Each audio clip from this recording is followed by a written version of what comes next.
What's up, guys? So, I just got another huge package in from Japan. This is the last one for now. This contains a lot of things that went with the things that were in the packages that came before. So, of interesting things to note in here are two MIDI modules here. I have a Roland MT32. I wanted one of these for a very long time, and I guess I finally have it. Now, I haven't tested any of the stuff that I have here, so they could potentially be defective, but I don't think there's going to be any problems. Usually things are in working order, unless I suspect that they're not working before I even bid on them. This is another MIDI module. This is a Roland SC55, a kind of a stripped down version without the display. I got this because I only have a MIDI module, if you can see it over there. Well, I guess it's not visible. That I bought a very long time ago. It's a Yamaha MU80, and it can do the job that the SC55 can. But what I was not aware of at the time was that even though it has the same like instruments, they actually sound very different. So if you play a MIDI file on the MU80 versus the SC55, they're gonna sound very different.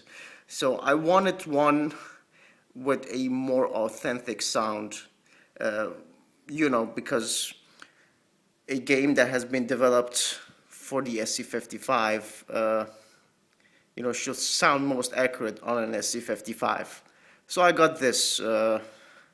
I kind of regret that I didn't get one with a display. I think it's kind of cool when you see like the things dancing around as the music plays. But if you just hide it away, it doesn't really matter. So another thing of interest that I've been working on for a very long time is right here. These two here. Now this is an MO disc reader. MO stands for magneto-optical. This is a very interesting technology that was it was kind of popular in Japan, but nowhere else in the world. I think originally magneto-optical discs were used for the next step workstations. When the very first one came out, it had like a magneto-optical disk drive. That was its standard drive, and they were known to be very flimsy because I think this was in the mid-80s or something like that. So the technology was way ahead of its time, and in the West it didn't really take off because Next Step, Steve Jobs' little pet project after he left Apple, it didn't really like. It didn't have a huge following, but for some reason in Japan this stuff took off, and for the next 20 years it was refined. Now I have two different versions here. This one is a USB one, so the plan is I'm going to hook this up to a modern computer, my Mac laptop, and transfer files to it. You can see here, it opens up and you put in the disk in here. Very compact and very stylish unit. I looked a very long time to find one that I liked the aesthetics of.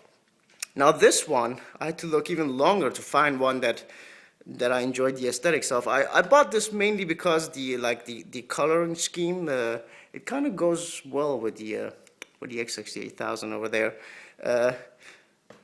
This is a SCSI one. So this is USB, this is SCSI. So this I will hook up to my Japanese computers because, well, I need two drives because I need to be able to transfer files easily from a modern PC to a disk and then read the disk on an old computer. So basically I couldn't find one that did both well, so I had to buy two. Hopefully they both work. We'll see. And the piece de resistance of the package is right here. Now this is the last piece of the puzzle for the PC98 over there. This is actually the screen that goes with that machine. When I bought that machine, it came with everything, like bundled together, the screen, the keyboard, mouse, everything. Uh, Now the thing, this might be my worst investment yet, because when I read the description for this, the seller said this thing, I think he said it powers on, but it doesn't show anything. So it's broken. I knew that. And so when I bought this, and it was it ended up in the hands of the proxy, or even before that, the seller asked, "Did you want the screen, or should I just toss it?" And I thought about it for a while, and I thought, you know what, it would be a shame to just throw this away. But of course, it costs like a fortune to have this shipped over, and who knows what's wrong with it. I might be able to fix it, or it might just be a waste of a lot of money. And these two speakers actually also are a part of this bundle. These are the actual speaker for this model of the PC98. So I have a full set here, which is kind of cool. And right here, I have a PC98 input board. This is a MIDI board, yeah. And actually, it has a LA model built in. So you don't even need an external MIDI thing.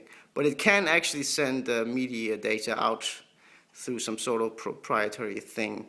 I'm not sure whether I have a connector for this or not. I suspect that I don't. So if I don't, at the very least I can get LA music directly out of this without having to hook it up to any external MIDI modules. Yeah, I think that is it for now. I'm gonna have to take a look at this.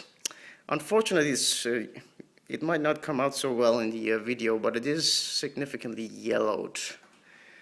And I'm not too keen on retrobiting things. I've never tried it, and we don't really get that much sunlight here where I live anyway.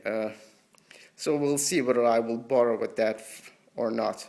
First of all, I need to get it working. I haven't even plugged it in to see what it does. Hopefully it's an easy fix, because it would be a shame to throw this 24 kilohertz CRT monitor out. They are kind of rare, and I don't really want to use my X68000 monitor with the PC98. I'd rather not put that under too much pressure. So yeah, that is it.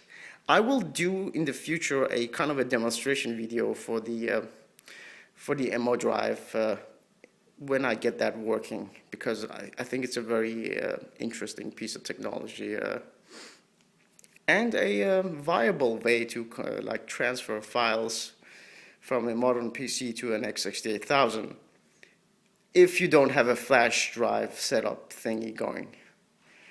So yeah, see you in the future, guys.